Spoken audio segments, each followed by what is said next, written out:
Madame, Monsieur, bonsoir. Bienvenue dans ce journal. Voici ce qui domine l'actualité ce soir. Le roi de Bouna chez le président de la République, le Bouna Massa est le 31e roi depuis octobre dernier. Il est venu faire ses civilités au président de la République, Nege Bliman, et Alassane Ouattara ont parlé de développement et de paix dans la région du Bounkani.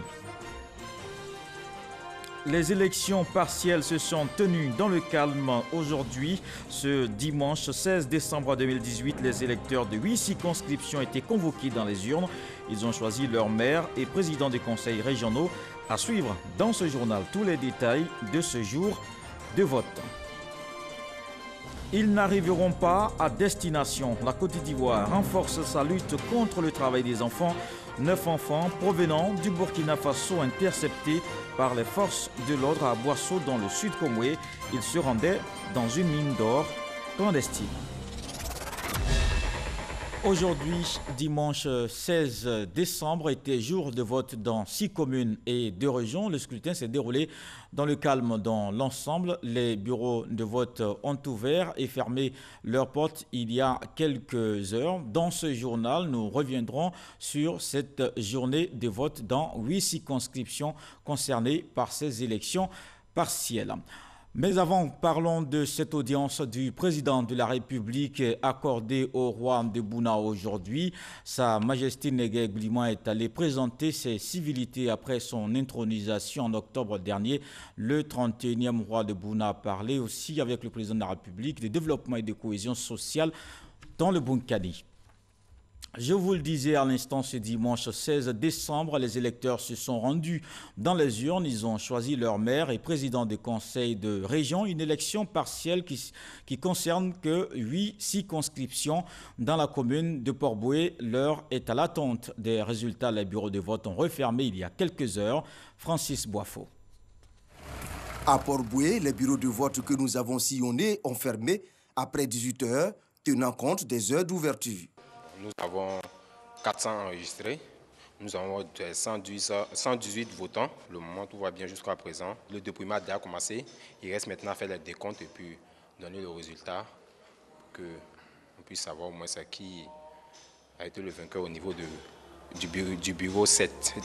Dans les salles, l'attention est désormais focalisée sur les bulletins et l'oreille tendue chaque fois qu'on annonce le nom d'un candidat. Environ 5000 électeurs étaient appelés à accomplir leur devoir de vote ce dimanche 16 décembre. Les résultats issus des différents lieux de vote seront acheminés à la commission électorale indépendante CEI locale pour consolidation. À Bingerville, les 41 830 électeurs étaient convoqués dans les urnes. Le vote s'est déroulé dans le calme. Les bureaux de vote ont fermé à 18 h. Il a régné une bonne ambiance à Bingerville. C'est ce que nous dit Walter Amadou Ouattara. Groupe scolaire à Djamé-Bingerville. Avant la fermeture des bureaux de vote, la tension monte.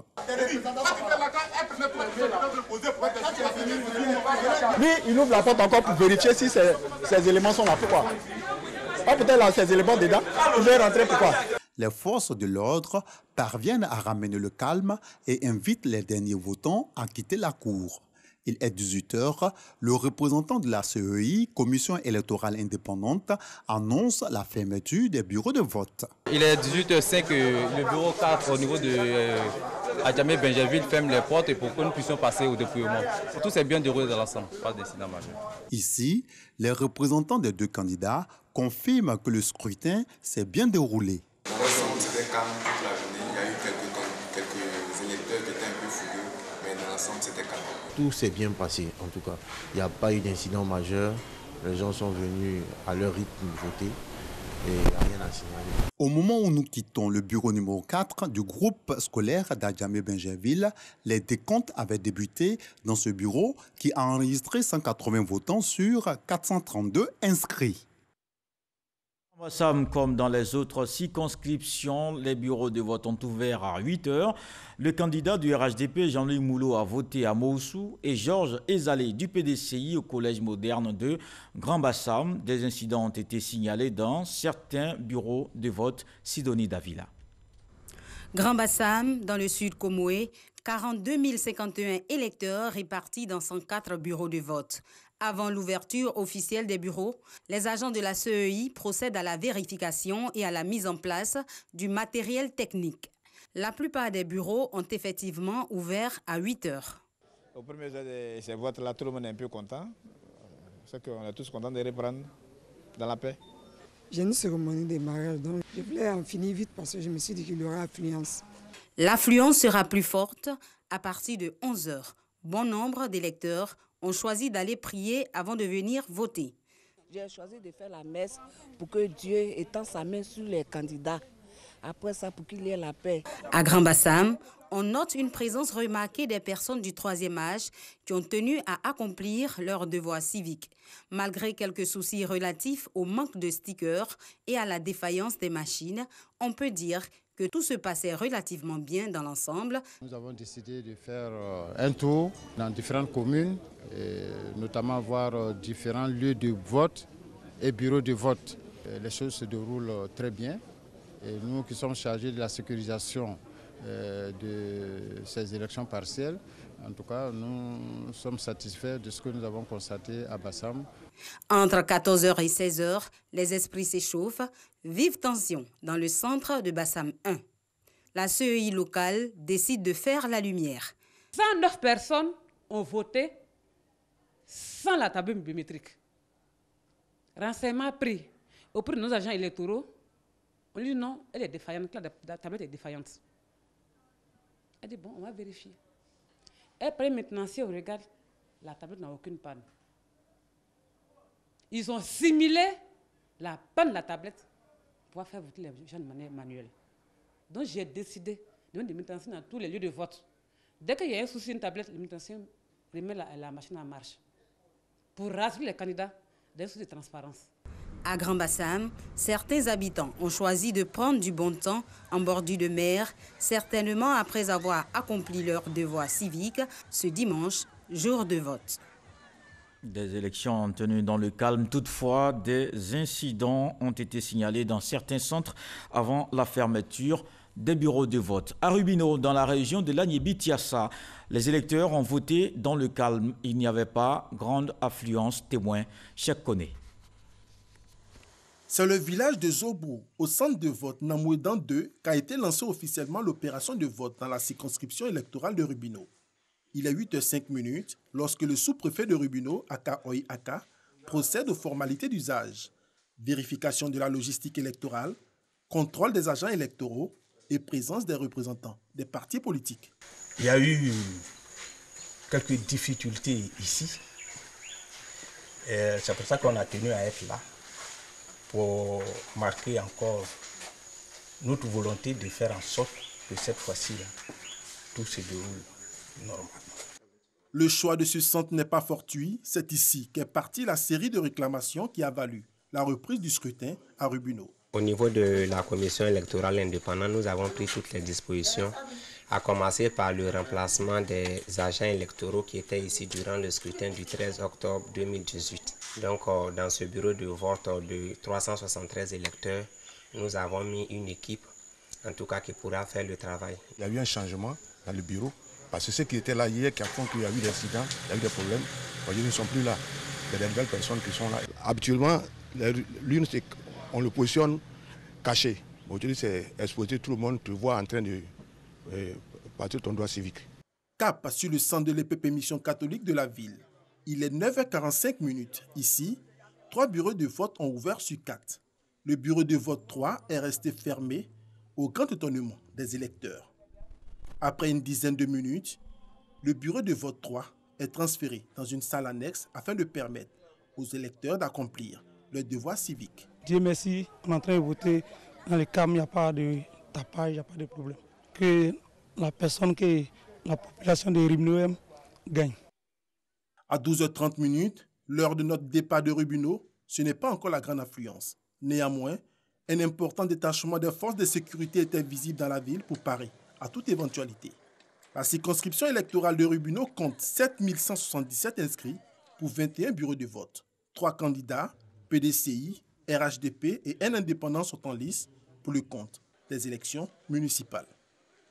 Rejoignons Herman Guivé à Lakota. Dans cette ville, on a voté pour les municipales. Les deux candidats ont salué un scrutin qui s'est bien déroulé. Lakota, jour de vote, calme plat. Groupe scolaire 1 et 4, des agents de la commission électorale indépendante sont à la tâche. Actuellement, on est en train de disposer le bureau de vote ainsi que les agents de CI ainsi que les représentants des candidats. Paysage clairsemé dans la cour de l'école primaire.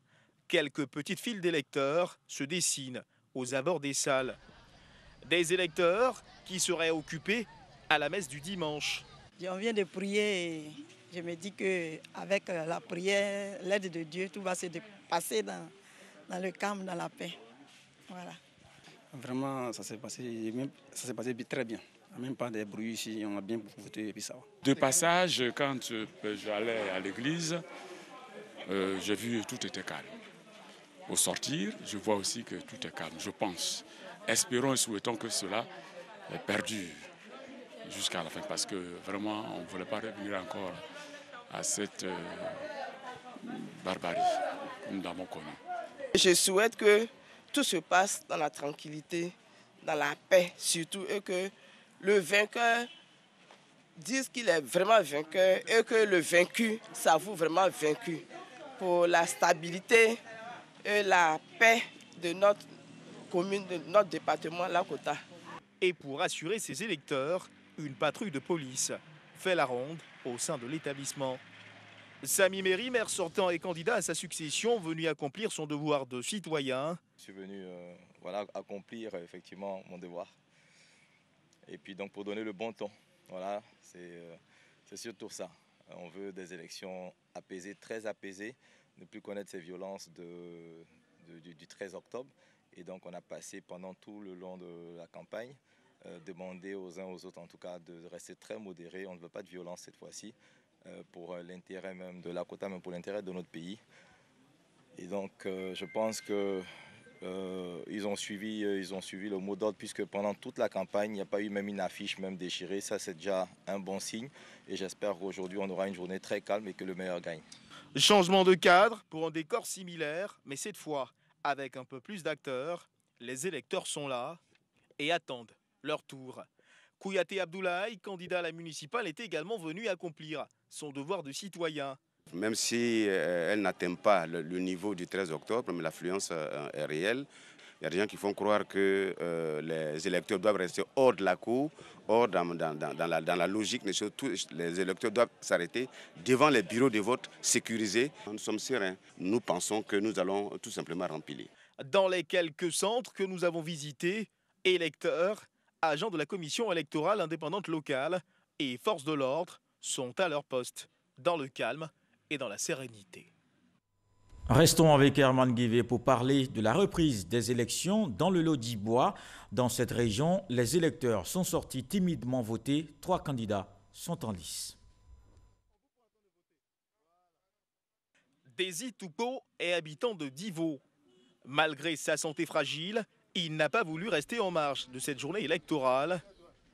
Il vient juste de voter pour le compte de l'élection à la présidence du conseil régional du Lodi-Bois. La journée se passe bien, il n'y a pas de problème. Jusqu'à vers 16h, il y aura beaucoup de votants. Mais je suis malade. Mais je suis venu, j'ai le courage d'être là pour voter celui que je veux. Ok. Cadres de la ville et anonymes, tous venus accomplir leur devoir de citoyen. Une campagne qui s'est très très bien passée. Une campagne vraiment apaisée. C'est vrai que nous constatons qu'à la différence du 13 octobre, il n'y a pas beaucoup d'affluence. Parce que c'est le dimanche, les gens sont à l'église, je pense qu'ils vont venir. Nous souhaitons que les élections se passent bien et que le meilleur gagne. Parce que ce qu'on souhaite, c'est vraiment la paix, la stabilité. Il y a eu beaucoup de commentaires sur les élections à Divo. Et cette fois-ci, on veut montrer face à toute la nation qu'ici à Divo, dans le Lodi-Bois, les élections vont se passer de façon correcte. Tout s'est bien passé.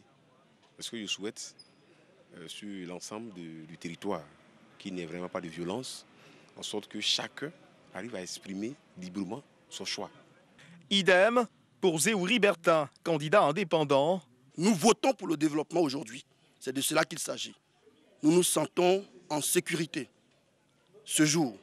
Et nous espérons que tous les frères et sœurs ayant senti cette sécurité quittent leur domicile pour se rendre massivement dans les bureaux de vote afin de s'exprimer. Pareil pour Babli Dominique, candidat à PDCI RDA. Je suis très heureux des conditions d'organisation, du moins pour le moment, d'organisation de ces élections. Je souhaite vivement qu'il en soit ainsi jusqu'au soir, de telle sorte que le vainqueur soit un véritable vainqueur et que tout le monde partage, puisque c'est des élections locales, c'est pour le développement, tout le monde soit autour pour pouvoir assurer le développement de la région. Donc, je suis très heureux. Zakpa Comenant Tchekoura Roland, candidat RHDP, a aussi répondu présent. C'est un citoyen heureux qui est devant vous. Je suis assez satisfait parce que ce que je voulais, c'était des élections apaisées, sans violence. Et selon les échos qui me parviennent, je suis confiant que les choses se passeront bien et que le meilleur gagnera sans doute. Des candidats confiants, des urnes prêtes à servir, des bulletins qui ne demandent qu'à être utilisés. Du côté des électeurs, on ne se bouscule pas pour se rendre dans les bureaux de vote. Une autre région concernée par ces élections partielles, les électeurs ont voté dans le Guémon. À Douékoué, les bureaux de vote ont ouvert pour la plupart à 8 heures, un scrutin qui s'est tenu dans le calme. F-Boué. Douékoué, jour de vote pour le second tour des élections régionales. Groupe scolaire Yafani, il est 8 heures passées de 10 minutes. Les 7 bureaux de vote de l'établissement ont tous ouvert dès 8 heures. Pas d'électeurs en vue, seuls quelques représentants des candidats se font identifier. À 8h45, cap sur un autre lieu de vote, l'école 2. Tout se passe bien depuis l'ouverture des bureaux. Les forces de l'ordre sont présentes ainsi que des observateurs. Nous sommes ici pour aider les élections, pour aider leur crédibilité. Ici, c'est important de dire que les élections ne sont pas seulement un devoir pour les citoyens, c'est une opportunité de célébrer la démocratie. Quelques électeurs ont déjà accompli leur devoir. Il n'y a rien à faire ce matin. Il dit vaut mieux au lieu d'attendre l'après-midi, donc il est venu en même temps de voter. Il était premier dans mon bureau de vote. Je suis venu voter parce que je veux le développement de mon Guémon Douékoué. Raison pour laquelle je suis venu voter. Il est 11h15 lorsque nous arrivons à l'EPP Carrefour. Rien à signaler. Les électeurs se font toujours désirer. Je viens d'accomplir mon devoir civique. Nous souhaitons simplement que le meilleur gagne, dans la paix et le calme. Le préfet des régions, qui a parcouru quelques lieux de vote depuis ce matin, rassure que toutes les dispositions ont été prises pour le bon déroulement du scrutin. Si dès le départ, on a pu déployer correctement le matériel électoral vers les lieux de vote, en tout cas, au moment du ramassage, les choses se passeront très très bien. Et surtout qu'on a eu d'importants renforts au niveau des forces de l'ordre. En tout cas, on ose croire que tout va se passer très très très bien. La région du Guémon compte 278 lieux de vote pour 109 700 inscrits. On pouvait dire sur cette élection partielle dans 8 circonscriptions, 2 régions et 6 communes. Dans l'ensemble, ce scrutin s'est tenu dans le calme. Autre chose à présent, inondation à la Riviera, il y a eu plus de peur que de mal.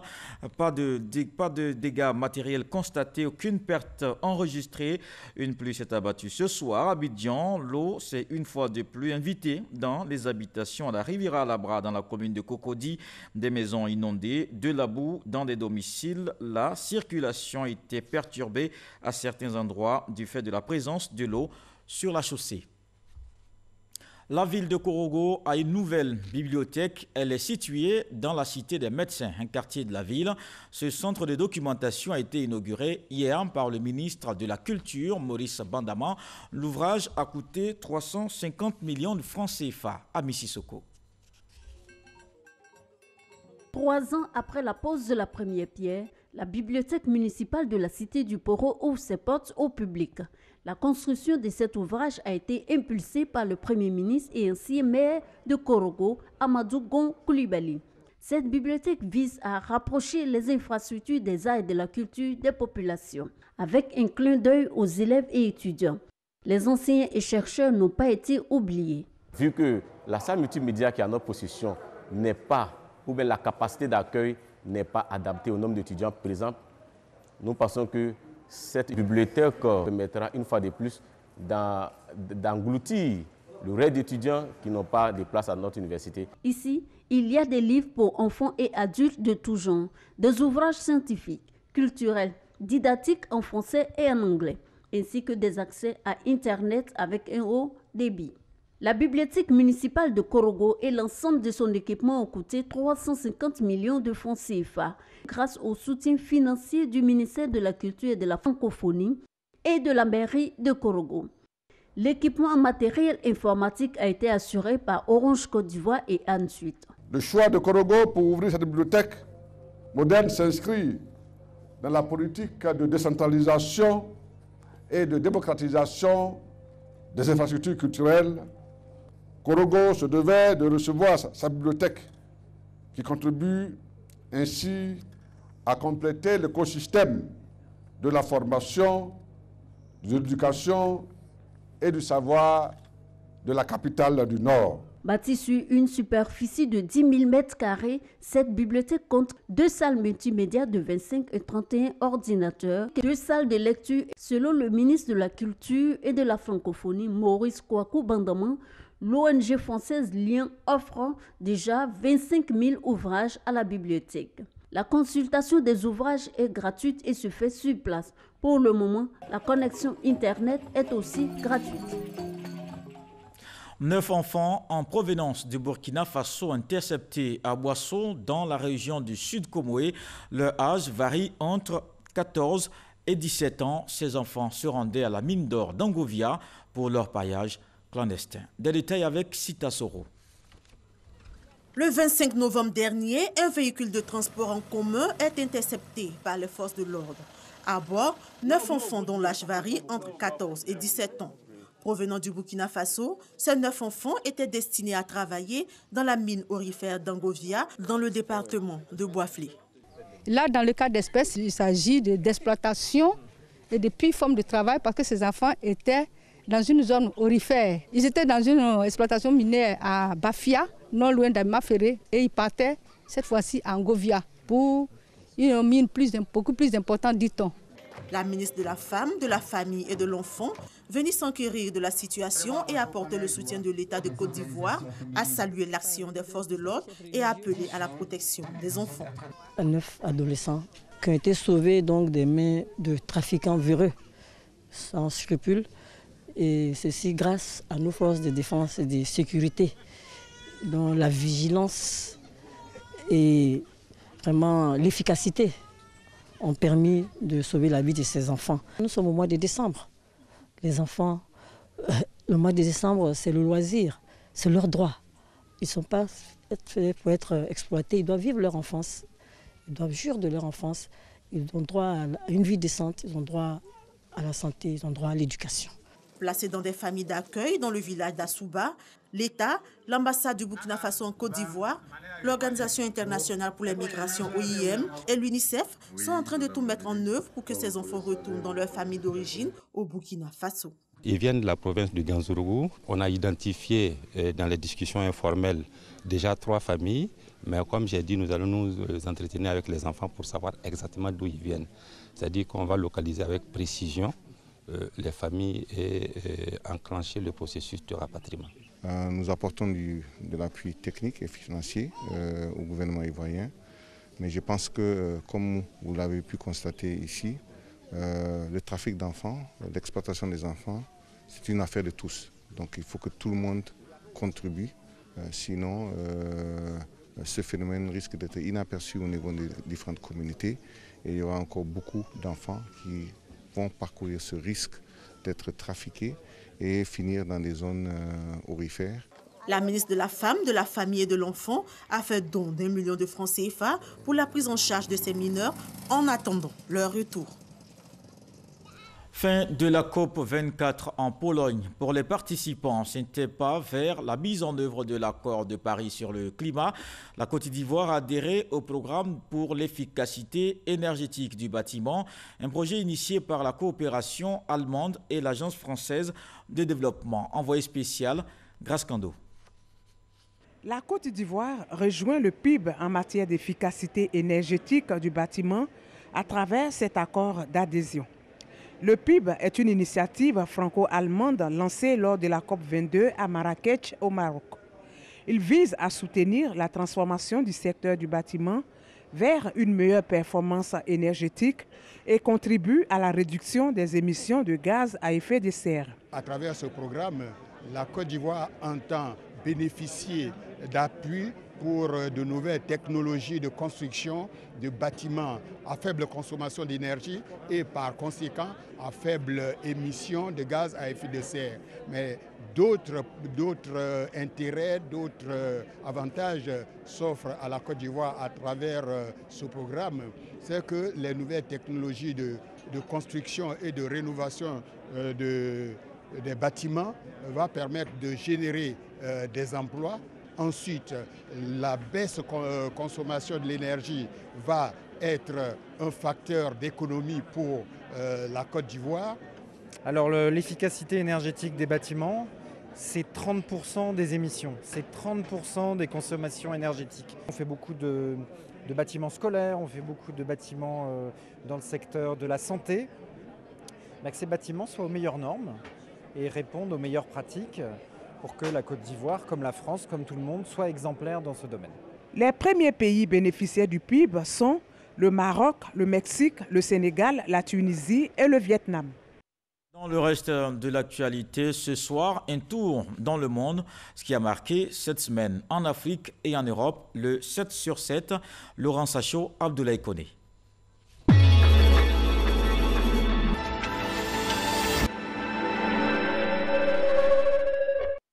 Le docteur Denis Mukwege et l'activiste kurde Nadia Mourad ont reçu officiellement lundi dernier le prix Nobel de la paix. Ces deux lauréats ont chacun à leur manière contribué à donner une plus grande visibilité aux violences sexuelles commises en temps de guerre. Denis Mukwege a demandé des sanctions politiques, économiques et des poursuites judiciaires contre tous les responsables des exactions commises en République démocratique du Congo. 4 morts et plus d'une dizaine de blessés, dont l'un dans un état de mort cérébrale. C'est le bilan de la fusillade survenue sur le marché de Noël de Strasbourg. L'auteur du drame, Cherif Chirhat, a été abattu par la police française. Il serait un soldat de l'État islamique. Le parquet de Paris a levé la garde à vue des proches de Cherif Chirhat en l'absence d'éléments pouvant les incriminer. Theresa May a remporté le vote de défiance du Parlement britannique. 200 députés conservateurs lui ont maintenu leur confiance contre 117. Ce renouvellement de confiance lui permettra de poursuivre la mise en œuvre du Brexit pour le peuple britannique afin de réunifier le pays. Le Conseil de sécurité de l'ONU a renouvelé pour 1 an le mandat de la MINUSCA, la mission des Nations Unies en Centrafrique. Mais pour la première fois depuis 2014 et le déploiement des unités sur le terrain, l'ONU a perdu son unité autour de ce sujet.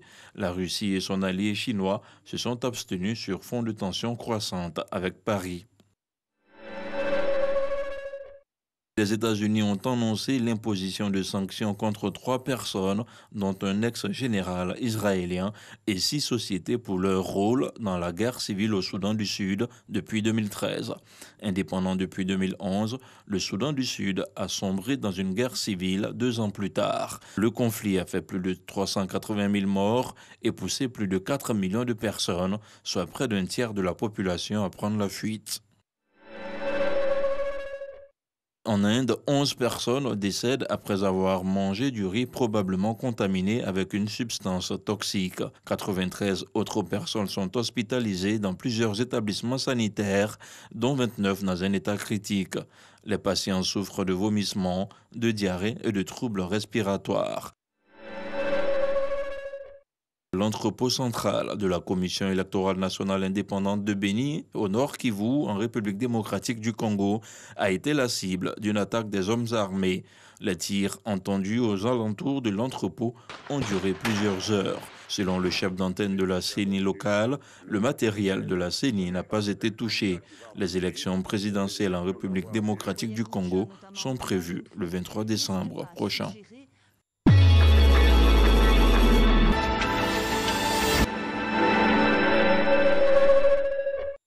Ce journal est terminé. Merci de l'avoir suivi. Demain, retrouvez Marine Pognan. À très vite. Bonsoir.